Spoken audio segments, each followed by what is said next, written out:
반갑습니다.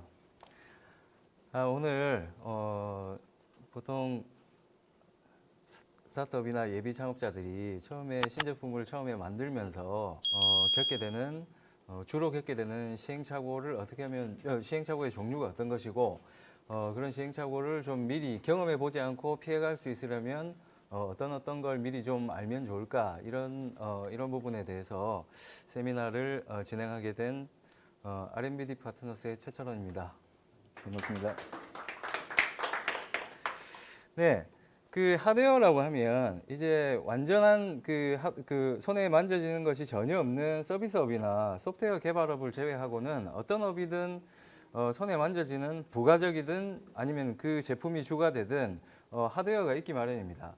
그런 하드웨어를 개발함에 있어서 수십 년간 이렇게 개발한 사람들은 관성에 의해서 혹은 축적된 경험이나 주관에 의해서 이렇게 척척 개발해 내겠지만 제품을 개발해 보지 않았거나 혹은 아이디어를 가지고 의욕적으로 시장에 이제 뛰어든 예비 창업자의 경우 겪게 되는 시행착오들에 대해서 설명을 좀 드리고 반드시 알아야 될 소양이랄까 이런 하드웨어에 관련된 소양에 대해서 잠깐 설명을 드리겠습니다. 그래서 보통 창업자들이 첫 번째 제품을 만들 때 어떤 실수를 하냐면 흔히 이제 디자인이 나빴다, 잘못된 재료를 썼다, 시대를 좀 앞서갔다, 이런 어떤 자기의 실패에 대해서 이렇게 분석을 하는데 크게 이렇게 저희가 이제 그런 컨설팅 업무만 주로 하는 업체다 보니까 그런 것들을 통계를 내보면 주로 저렇게 한 3꼭지 정도로 좀 귀결이 됩니다. 그래서 크게 디자인에 대해서 그리고 무엇으로 어떻게 만들 것인가, 저건 재료하고 공정 관련된 겁니다. 완전 전문가 제가 이제 우리가 이런 걸 세미나 잠깐 들었다고 해서 재료나 공정의 전문가가 될 필요는 없고 될 수도 없지만 그래도 어떤 재료가 있고 어떤 공정이 있다는 걸 미리 알고 자기의 제품을 이렇게 개발하는 것과 그렇지 않는 것과는 너무나 큰 차이가 있기 때문에 창업자라면 하드웨어를 만들려고 생각하는 창업자라면 요 정도는 알아야 되겠다, 이런 의미로 무엇을 어떻게 만들 것인가가 있고요. 그리고 이대로 출시해도 괜찮을까, 이거는 보통 창업자들이, 저희도 이제 창업자들 컨설팅을 많이 하기 때문에 이제 제품 금형 이제 다 파고 이제 T1, T0 다 해서 이제 출시가 직전일 때 그제서야 이제 불안해하는 거죠. 이대로 출시하면 뭐가 불안한데 이래도 괜찮을까요? 이미 다 저질러 놨기 때문에 이제 방법 없어요.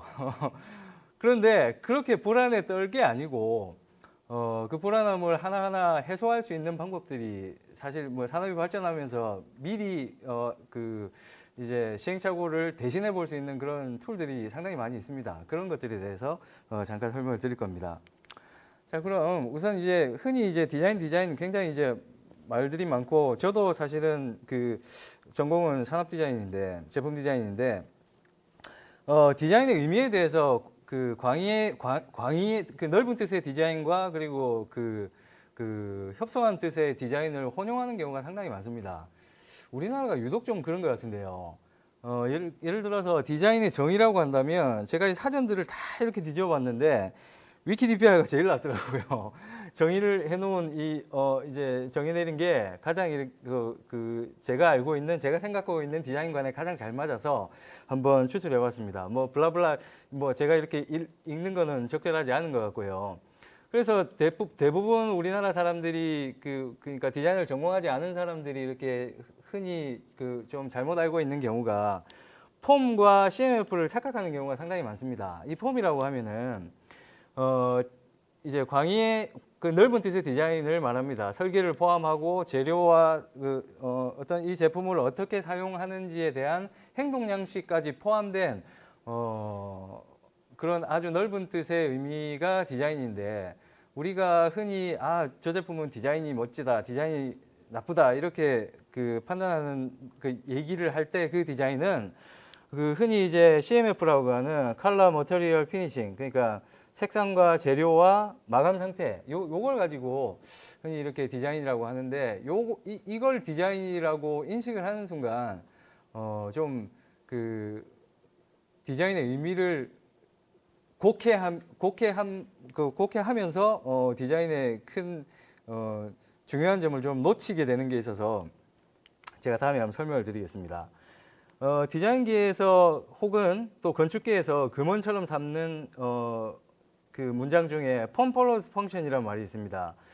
형태는 기능을 따른다라는 말인데 이제 예전에 그 현대 디자인의 효시라고 할 수 있는 바우하우스에서부터 이제 절대적인 진리처럼 이렇게 내려져 오는 말인데 지금도 그러니까 그 form follows function의 의미를 정리를 하자면 디자인의 아름다움은 기능의 순수성에서 기인한다. 이게 뭐냐면은 쓸데없는 장식적인 어떤 요소가 들어가는 순간 이제 그 생각지 않은 사용성에 문제가 생기거나 아니면 시각적으로 아름답지 않거나 이런 그 부수적인 사이드 이펙트들이 많이 생기기 때문에 순수한 조형미를 훼손한다는 그런 의미였습니다. 그런데 이게 100년 전의 개념인데 지금 현재 100년이 지난 지금도 이게 유효할 것인가?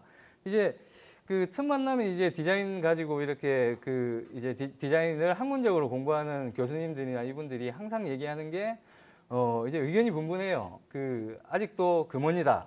혹은 뭐 이제는 100년이 지났으니까 좀 사장돼야 될 말이다. 이런 게 그 뭐 의견은 분분한데 해석의 차이고 뭐 혹자들은 행위가 바뀌었기 때문에 기술이 발달해서 행위가 바뀌었기 때문에 저거는 이제 사장된 말이다. 사장돼야 될 말이라고 하는데 행위가 바뀌어도 그 행위에 따른 기능은 행동은 또 똑같기 때문에 어떤 행동을 또 하기 때문에 그 행동에 가장 걸맞는 형태는 또 따로 있기 때문에 저거는 제가 볼 때는 반드시 새겨둬야 될 그 문장이라고 생각하고요.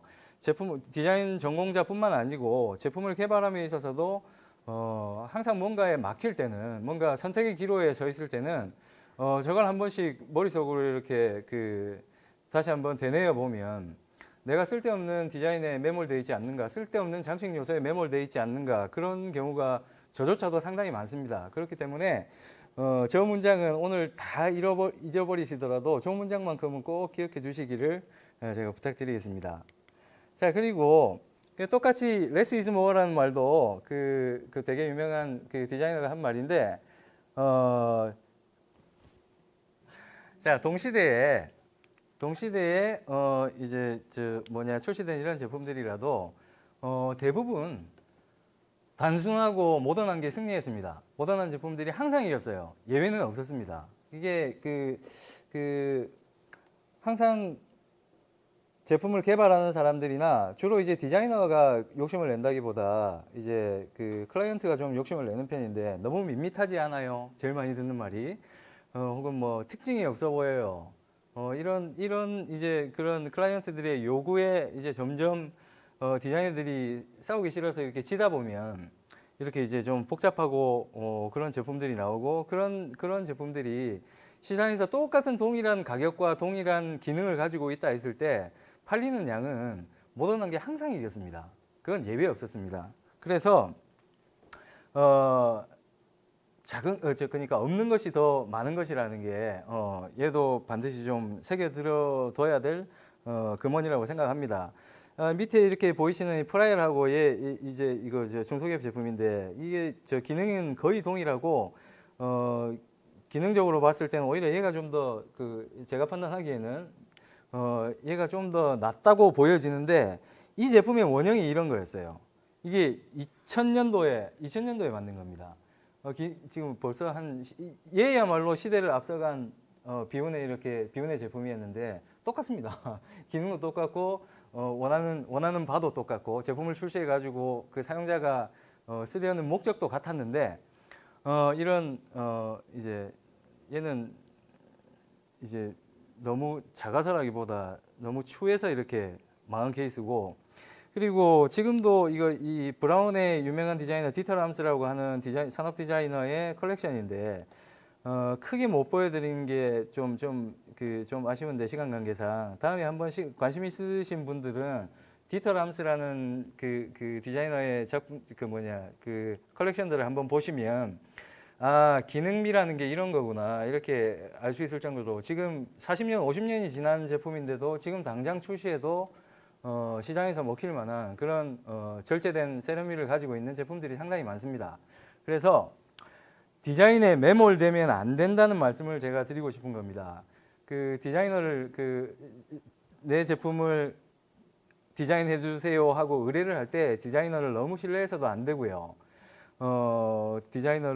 디자인의 그 조그만 제가 말하는 건 여기서 말하는 건 광의의 디자인이 아니고 CMF 같은 작은 협의의 디자인입니다. 그 디자인에 너무 매몰되다 보면 정작 큰 제품의 구성이라든지 사용성이라든지 이런 정작 더 중요한 걸 놓치기 때문에 그런 부분에 매몰되지 않으셨으면 하는 바람이 있습니다. 그래서 굿 디자인이 어떤 거냐?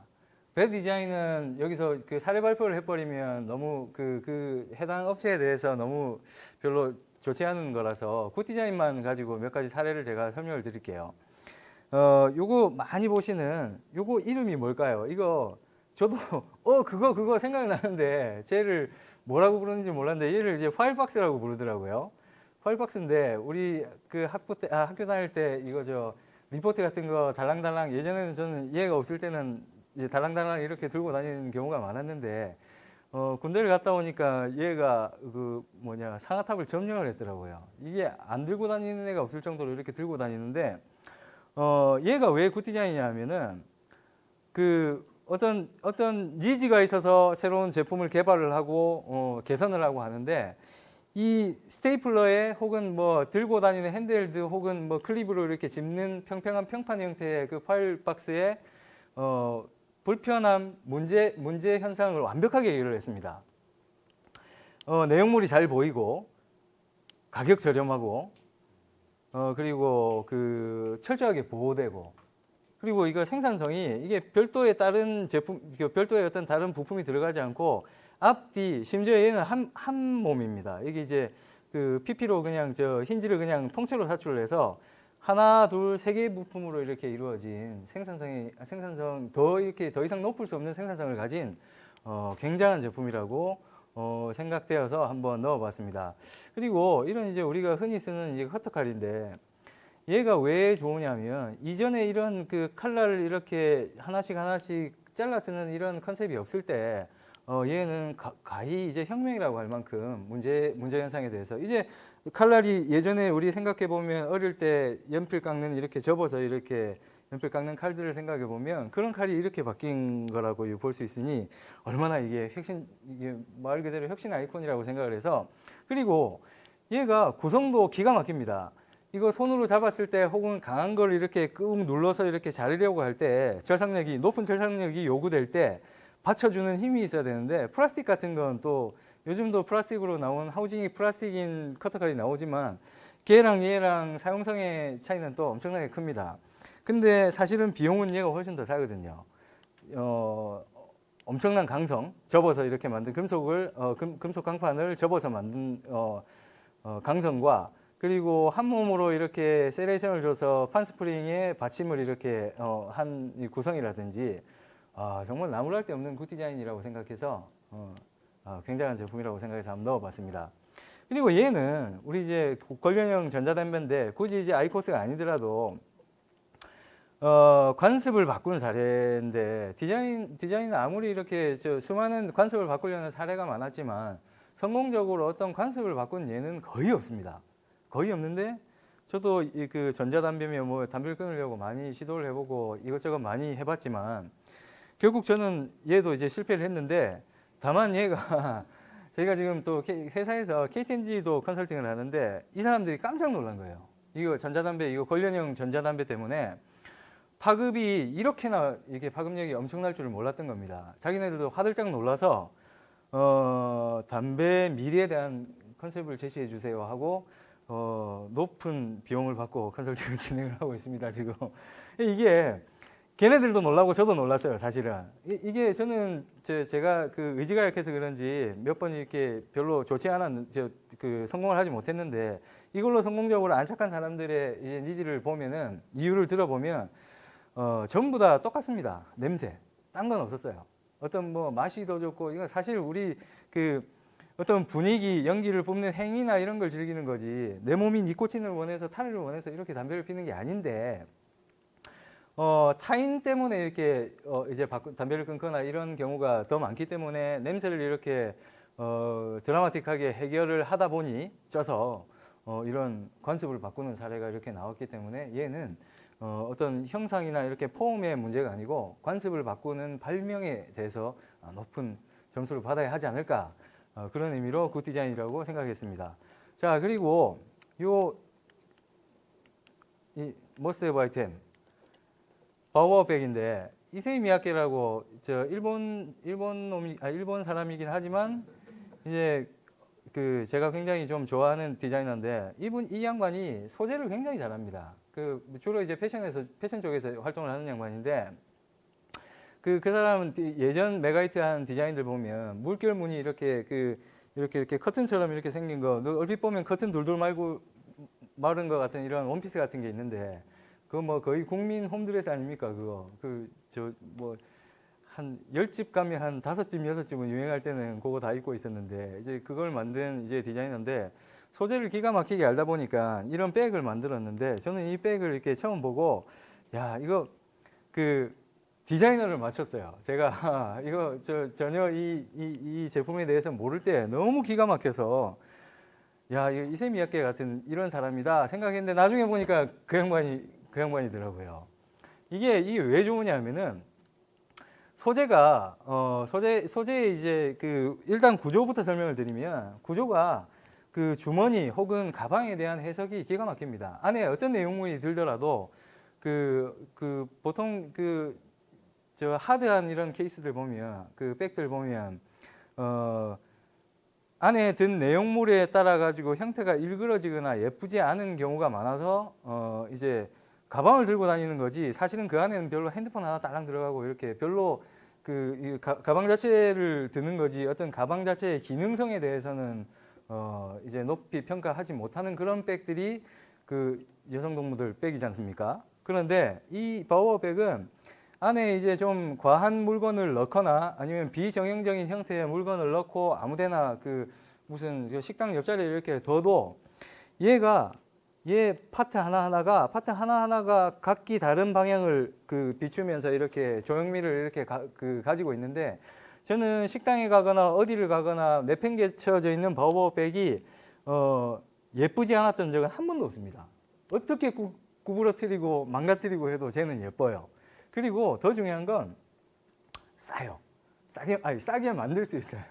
물론 비싸죠. 비싼데 이거 이제 전부 다 이제 PU인데 폴리우레탄을 메쉬에다가 폴리우레탄을 겹겹이 그냥 갖다 붙인 것밖에 없습니다. 그런데 이걸 그 돈을 주고 사잖아요.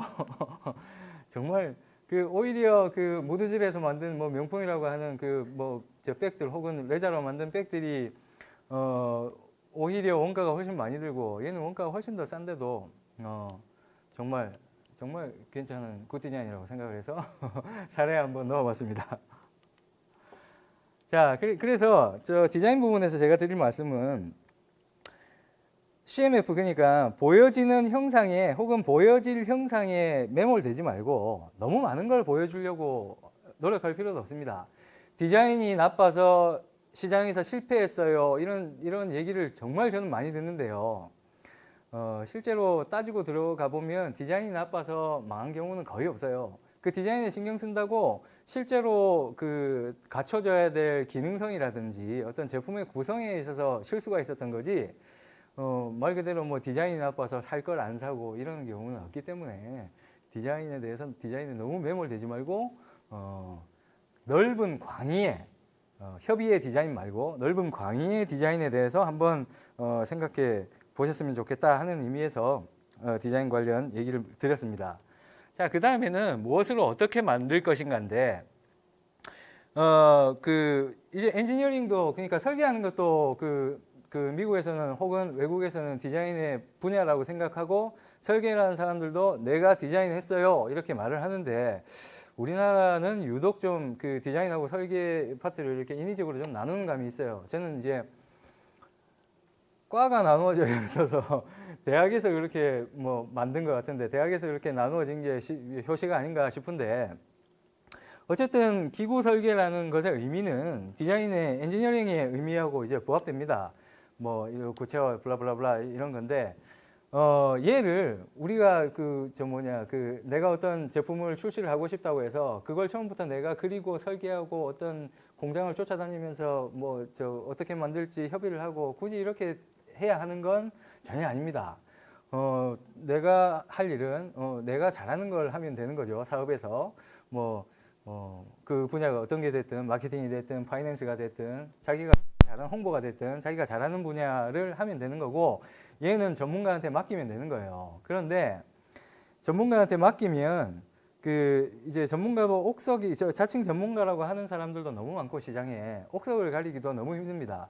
저도 속아요. 20년, 30년을 해도 저도 속아요. 그러니까 어느 정도는 알고 있어야 내 제품인데, 내가 출시해서 내가 팔아서 내가 이익을 보거나 내가 손해를 볼 내 제품인데 내가 어느 정도는 알고 있어야 된다는 의미에서 꼭 알아야 될 소양이라고 생각해서 한번 이 꼭지를 진행해 보도록 하겠습니다. 우선 모든 물건은 재료하고 공정으로 이렇게 나눌 수 있습니다. 만든 재료, 어떻게 만드는지 공정. 예를 들어 이제 이런 건 PET이고 이제 블로 성형을 했죠. 예를 들어서 얘 같은 경우는 종이 펄프를 압축해서 재단을 하고 똑같이. 네.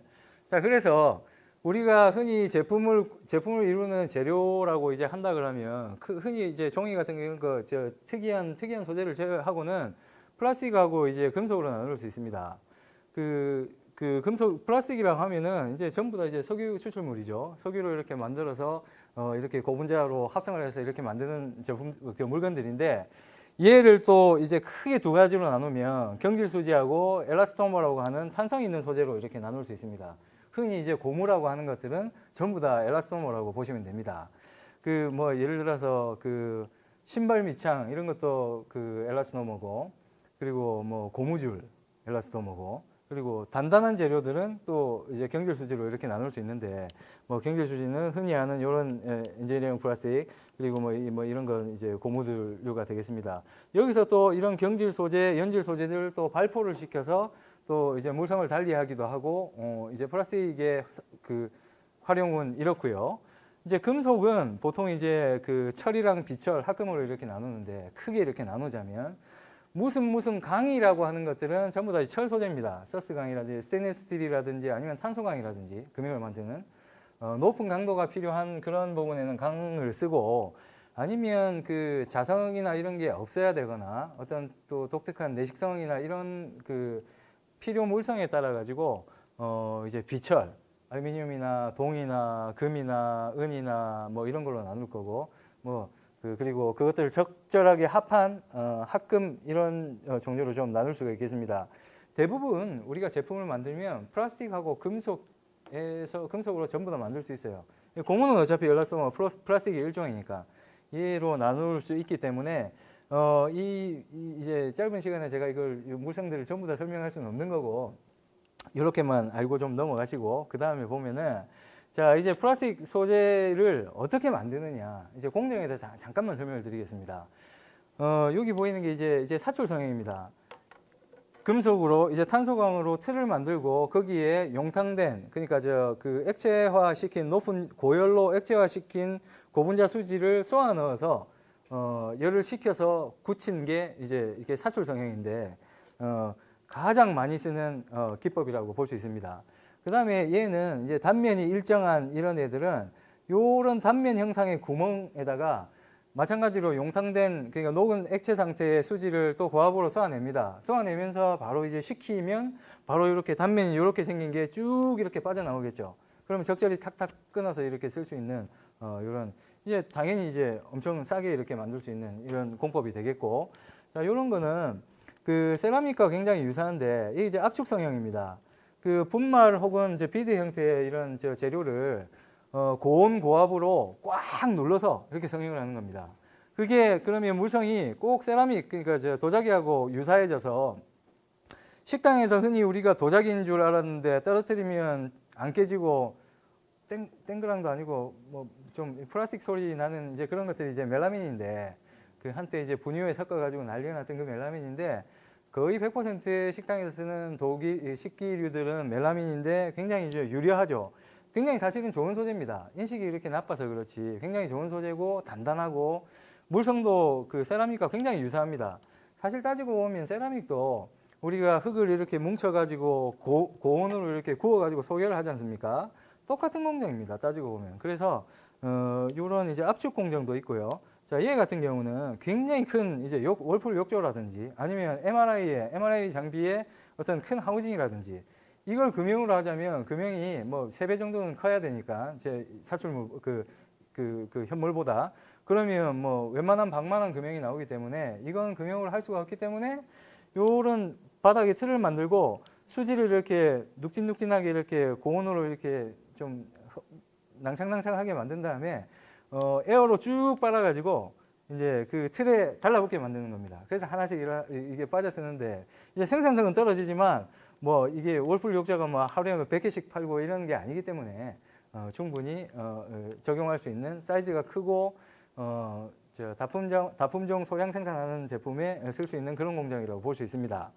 그리고 이와 같은 칫솔을 가장 많이 볼 수 있는 이중사출인데 부분적으로 국소적으로 어떤 탄성이나 연성이 필요한 경우에 같은 금형에서 이 수지를 쏘고 이 수지를 쏘서 같이 이렇게 중합시킨 이런 이중사출이 있을 수 있고 또 인서트 성형이라고 해가지고 표면은 말랑말랑한데 굉장한 강성이 필요한 경우가 있습니다. 운동기구의 뭐 손잡이 그립이랑 그런 부분들은 금속 재료의 표면에다가 이렇게 갖다 씌우거나 혹은 그 위에다가 디핑을 하거나 아니면 그 안에 금속을 넣고 사출을 해서 표면에 말랑말랑한가 그리고 내구성을 같이 다 가지기도 합니다.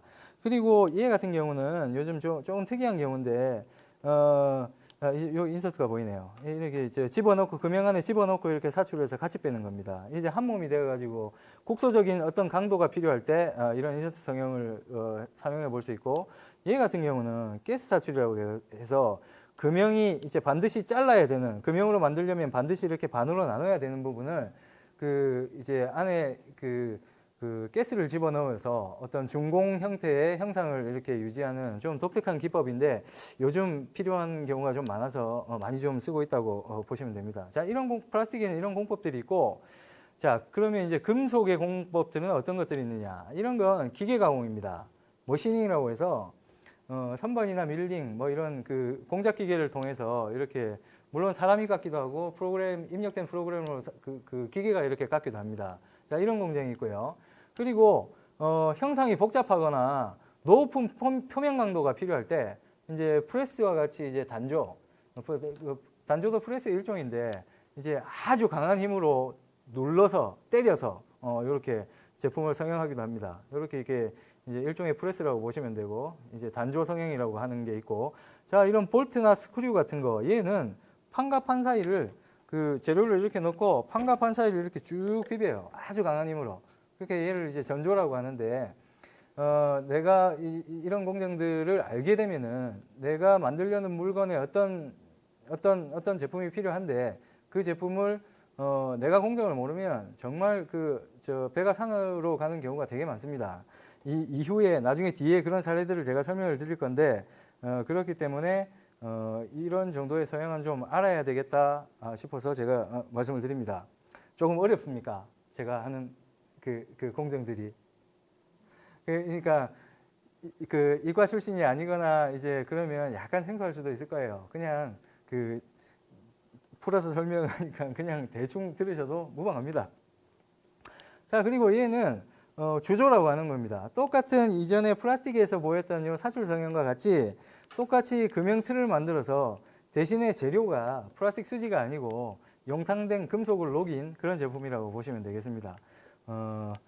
그리고 얘 같은 경우는 얘도 압출입니다. 마찬가지로 플라스틱을 압출하는 거하고 금속을 압출하는 거하고 똑같이 이렇게 금속 재료를 이제 그 구멍만 만들어서 쭉 밀어서 이렇게 내기도 합니다. 주로 이제 방열판이나 이제 높은 표면적이 필요한 그 작은 사이즈에서 많은 표면적이 필요로 한 그런 제품에서 많이 쓰는 그리고 기구물, 뭐 셰시 이런 부분에서 굉장히 많이 활용하고 있는 그런 공법이 되겠습니다. 자, 이렇게 재료와 공정에 대해서 잠깐 알아봤고요. 이 재료와 공정은 제가 두 번, 세 번 이렇게 말씀드리는데 다른 건 다 잊으셔도 좋은데 반드시 알아야 된다고 제가 이렇게 누누이 강조하는 의미는 이제 직접 내가 좀 알더라도 직접 내가 금형을 파거나 내가 설계를 하거나 혹은 내가 생산을 할 수 없기 때문에 전문가의 손을 도움을 무조건 받아야 됩니다. 제품을 개발할 때는. 근데 옥석 가리기가 너무 힘들고 힘들어서 손해를 본다고 할까요? 제품에 실패를 한다고 할까요? 혹은 뭐 제조업에 한계를 느끼는 뭐 이런 창업자들을 너무나 많이 봤기 때문에 반드시 이런 정도는 알고 있어야 좀 편하려고 하는 OEM 업체나 아니면 나쁜 OEM 업체를 이제 걸러내는 그런 어떤 지식이 되기 때문에 좀 이런 정도는 반드시 알아야 된다고 생각해서 말씀을 드립니다. 자, 그리고 마지막 꼭지로 자, 어떻게 설계를 다 했어요. 금형도 만들고 뭔가 좀 이제 내가 모컵도 만들어 보고 해가지고 내가 원하는 형상의 물건이 만들어졌습니다. 그런데 얘가 출시를 해도 출시하고도 이제 제품은 수많은 어떤 시행착오를 또 겪게 됩니다.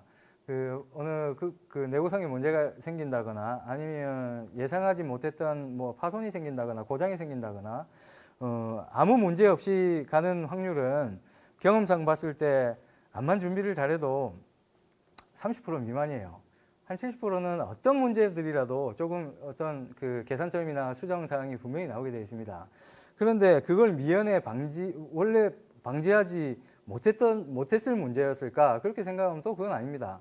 따지고 보면 어떤 검증을 게을리해서 혹은 하지 않아서 혹은 몰라서 이런 경우가 되게 많은데 대기업도 마찬가지입니다. 뭐 자동차에서 소비자 불만 가장 많은 거 뭐 되게 거창한 게 아니고 도어 캐치가 부러지는 게 가장 많습니다.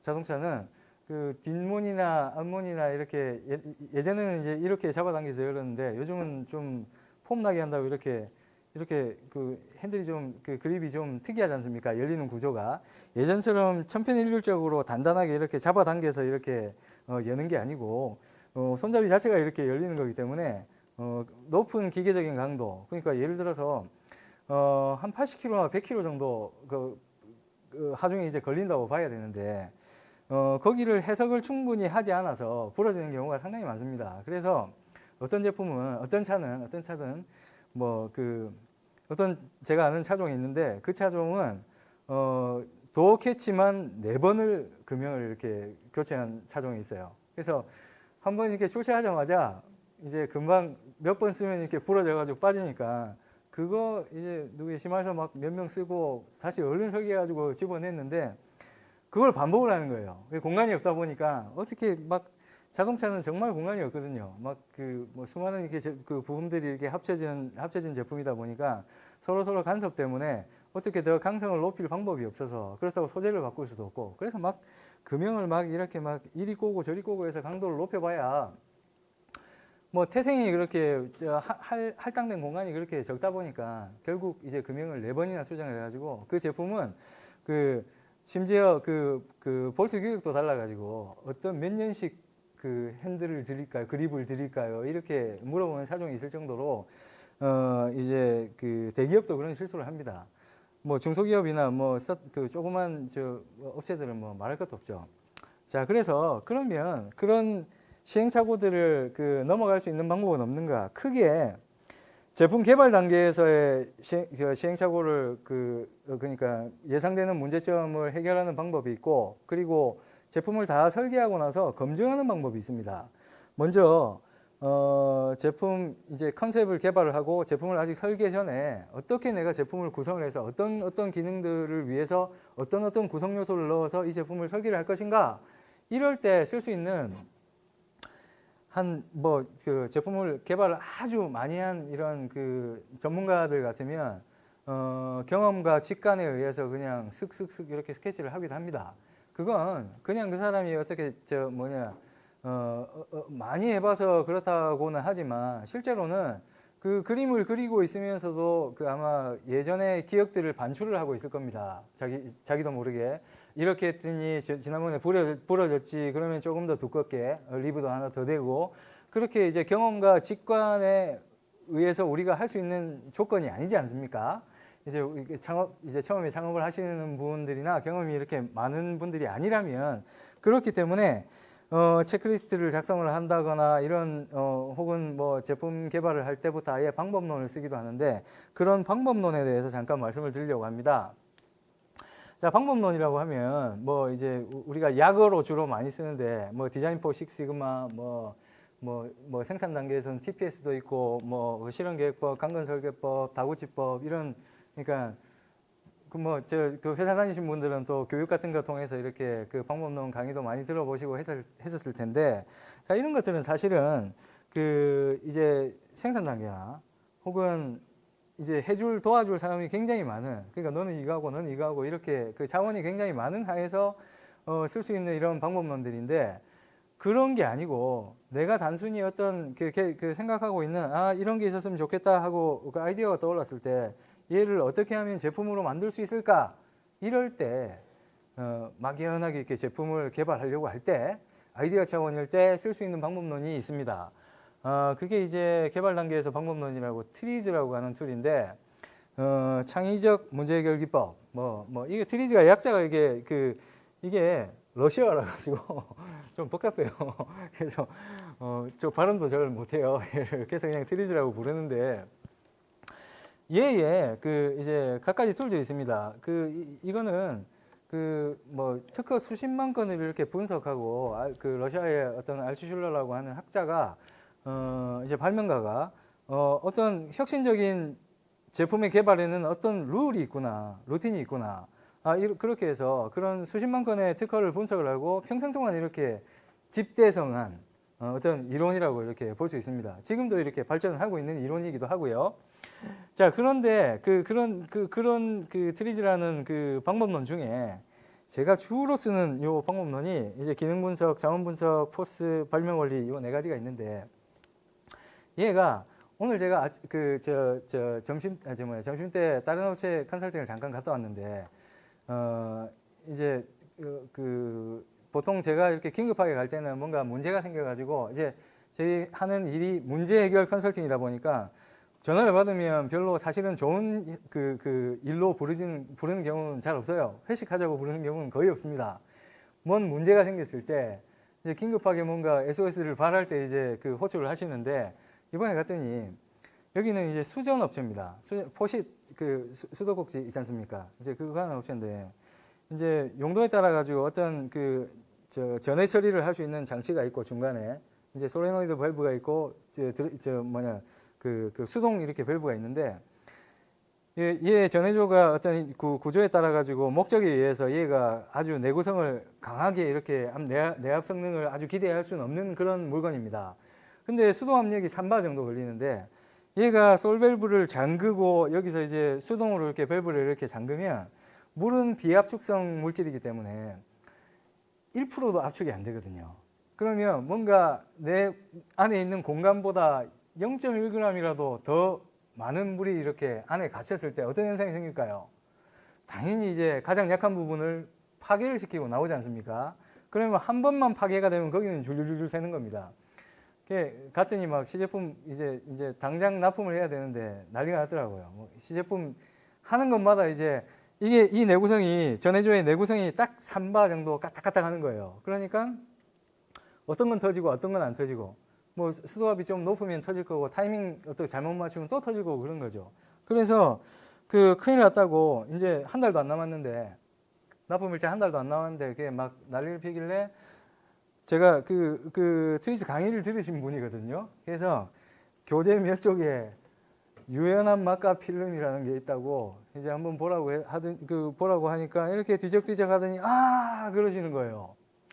그러니까 그냥 그걸로 내 강의 시간이 있어서 가야 된다고 하고 점심 때 이제 군포에서 이렇게 넘어왔는데, 이제 그게 어떤 의미냐면 제가 어떻게 말을 하지 않아도 이렇게 처리를 했을 거예요.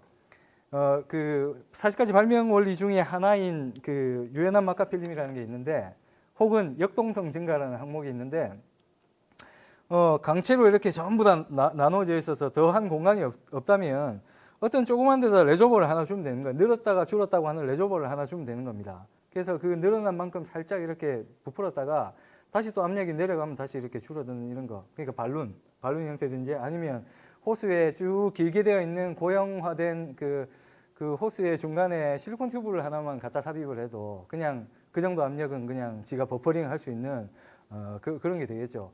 이렇게 그 드리즈는 그냥 생활 속에서 그 발명 원리를 달달 외우고 있다거나 혹은 계속 어떤 문제 현상에 대해서 대입을 해보면서 즉각적인 이런 그 문제 해결책을 이렇게 찾는 연습을 이렇게 해보시면 빨리빨리 이렇게 그 머릿속이 정리가 돼가지고 원하는 결과에 빨리 이렇게 도달할 수 있는 그런 그 발명 기법입니다. 그래서 뭐 기능 분석, 제가 왜 이 얘기를 했지? 어쨌든 그래서 뭐 이 기능 분석이라고 하는 건 내가 어떤 제품을 만들려고 하면은 이 제품이 필요한 기능들을 기능들을 이렇게 하나하나 리스트업 해보는 겁니다. 이게 지금 사실은 사례 발표 때 좀 발표를 하려고 했었는데 국내 벤더는 밝힐 수 없지만 그 도어캐치입니다. 우리 문 이렇게 열 때 요즘은 슬쩍 닫아도 저절로 당겨가지고 저절로 잠기지 않습니까? 완전히 닫히지 않아도. 신칭이라고 하는데 그런 신칭 기능까지 가지고 있는 신형 도어 캐치의 설계 프로젝트가 있어서 설계가 아닌데 이거 좀 사례로 좀 쓰자고 하니까 싫다고 하더라고요. 그래서 이걸 못했는데 이걸 개발을 할 때 이랬습니다. 이게 세계적인 유수의 업체들이 있어요. 뭐 보쉬도 있고 마그나도 있고 뭐 이제 세계적인 이태리나 미국이나 이런 벤더들이 있는데 걔네들의 그 제품을 전부 다 분해해서 티어다운 해보고 걔네들의 기능을 분석합니다. 그럴 때 이 기능 분석이라는 툴을 쓰는데 얘는 얘를 걸고 얘를 풀면 얘가 풀어지고 얘 스프링은 반력을 주고 이런 것들이 깨알같이 10포인트로 해도 한 화면에 19인치 화면에 이렇게 가득할 정도로 이렇게 기능이 이렇게 분석이 되거든요. 그렇게 분석이 되면 분석할 때는 굉장히 힘들었는데 그러면 줄일 부품이 뭐예요?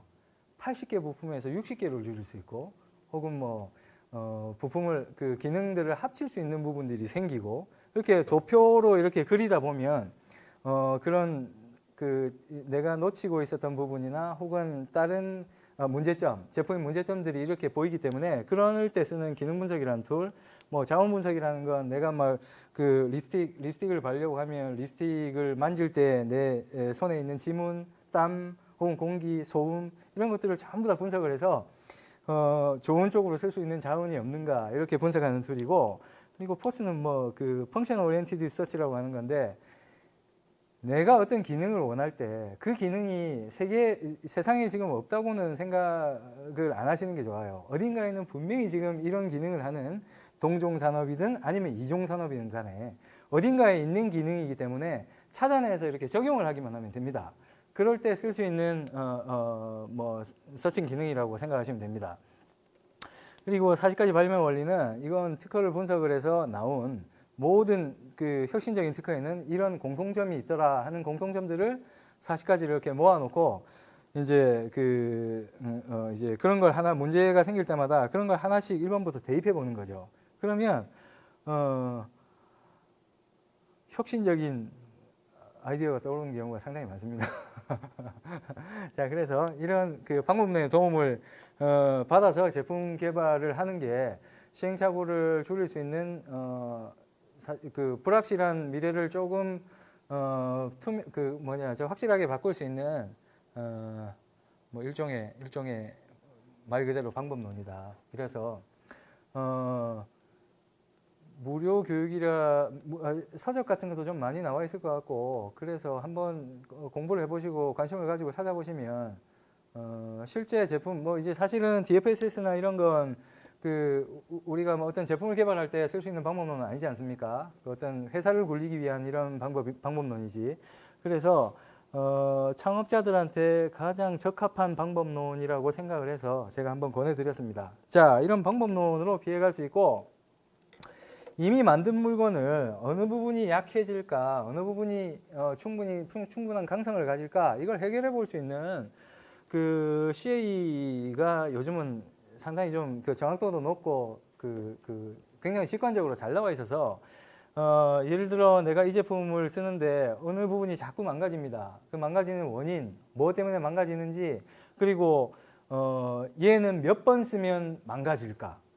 이런 것도. 이게 왜 그게 가능하냐면은 요즘은 소프트웨어에서 그 재료의 어떤 인장 강도라든지 그런, 심지어 인장 강도를 예전에는 직접 쳐서 넣었는데 지금은 아예 재료명을 선택을 할 수 있고 풀업바에서 이렇게 선택을 할 수 있을 만큼 소프트웨어가 굉장히 좋아졌습니다. 그래서 뭐 아주 저 공학자가 아니더라도 쓸 수 있는 그런 그 해석 툴들이 굉장히 많기 때문에 이런 걸 활용을 해서 어느 부분에 응력이 많이 걸리는지, 혹은 어느 부분에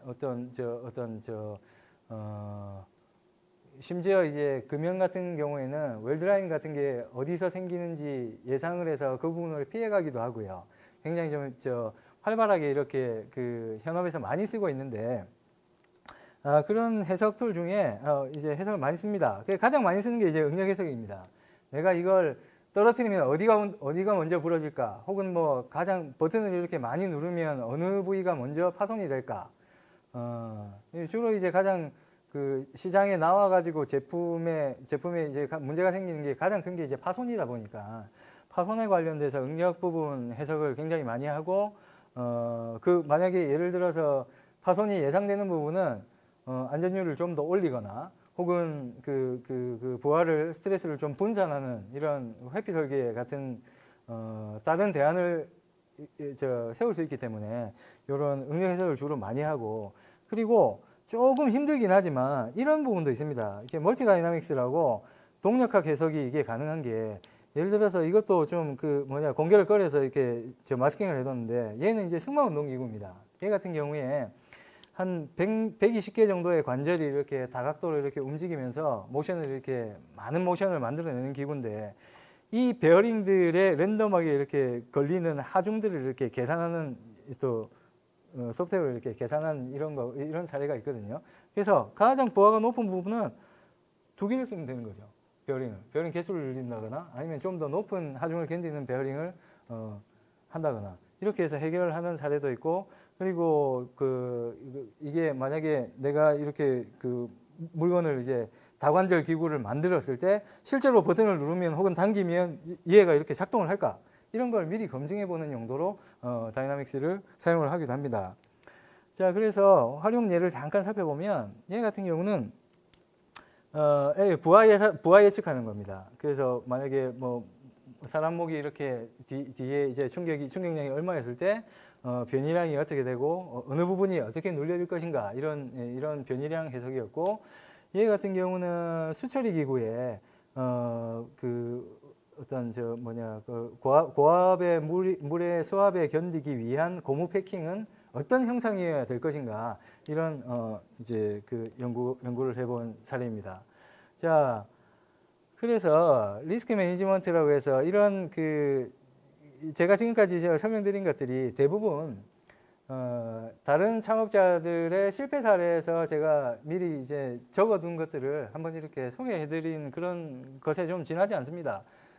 분명히 이제 계속 그분도 그런 분들도 실수를 했으니까 다른 분들도 뭐 얼마든지 할 수 있는 실수라서 제가 이렇게 소개를 드립니다. 시간이 얼마나 남았죠? 시간이 네. 많이 많이 남았습니다. 남았습니까? 바쁘신 분은 듣다 가시고 이거 그냥 이런 거 하십시오. 네, 그래도 되겠습니까? 자, 그러면 꼭 이제 제가 이제 말씀드리고 싶은 거는 제품을 개발할 때 체크리스트를 꼭 작성을 해주세요. 내가 사용성에 대해서 사용성이라고 하면은 누가 언제 어디서 무엇을 어떻게 쓸 것인가, 이 제품을 거기서 하나라도 미심쩍으면 무조건 해결을 하고 출시를 해야 됩니다. 그러지 않으면 미심쩍은 상태에서 출시를 했다가는 걔가 분명히 발목을 잡아요. 그래서 나중에 좋은 점도 있어요. 걔가 좋은 나중에 핑계거리면 됩니다. 네, 5분. 네. 그리고 이제 뭐 이런 거 표준품을 활용하자. 혹은 단순하고 저렴한 게 미덕이라는 거, 이런 거 좀 알아두시고, 케이스 스터디는 요거 하나만 잠깐 설명을 드릴게요. 우리 저 비슷한 사업에서 한 사례인데 굉장히 복잡한 기구를 가진 안에 내부 구조를 가진 제품이었습니다. 이런 아주 복잡한 제품이었어요. 이런 제품이었는데 좀 불합리한 점이 굉장히 많았습니다. 이 조그마한 게 부품이 너무 많았어요. 그리고 소음이나 파손 문제도 굉장히 많았고 얘를 저 무제점과 이렇게 개선 대책을 이렇게 보면 이것도 결국 체크리스트를 작성을 하고 기능 분석만 했더니 이만큼이 나왔어요. 딱 하나 기능 분석 1시간 정도 하니까 요만큼 줄일 수 있는 대안이 이렇게 이제 나와지는 거죠. 그러면 실제로 이렇게 하니까 이제 이런 제품이 되는 거죠. 이 제품이 됐더니 어떤 그 경제적인 성과라고 본다 그러면 66개 제품이 24개로 줄었고 뭐 이런 정도입니다.